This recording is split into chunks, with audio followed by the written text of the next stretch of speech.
আমরা বায়ুসেনা অগ্নিবীর বায়ু এই পদে কয়েক হাজার ভ্যাকেন্সি বেরোতে চলেছে এবং জানুয়ারি মাসে তোমরা এই সুখবর পেয়ে যাবে। যারা উচ্চ মাধ্যমিকে সায়েন্স নিয়ে পড়াশোনা করেছো তাদের মিনিমাম 50% নাম্বার থাকা চাই। তবে এও বলা হয়েছে এর পাশাপাশি তোমাদের ইংরাজিতেও 50 পেতে হবে।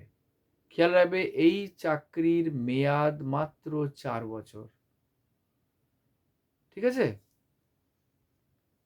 উচ্চ মাধ্যমিক পাশ করা ছাড়াও তোমাকে পলিটেকনিক পরীক্ষায় পাশ করে নির্দিষ্ট একটা কোয়ালিফিকেশন অর্জন করতে হবে এবং mechanical, electrical, automobile, computer science, electronics এই বিভিন্ন পদে লোক নেওয়া হবে।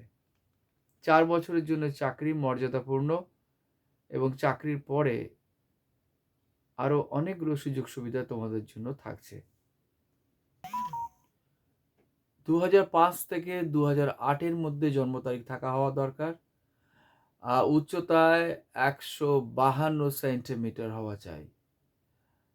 আর 77 সেন্টিমিটার ছাতি হওয়া চাই, তার উপর 5 সেন্টিমিটার তোমাদের ফোলাতে হবে। এই পরীক্ষা প্রথমে অনলাইন সিলেকশনের মাধ্যমে হবে মার্চ মাসে, কিন্তু তোমরা আবেদন করতে পারবে জানুয়ারিতে।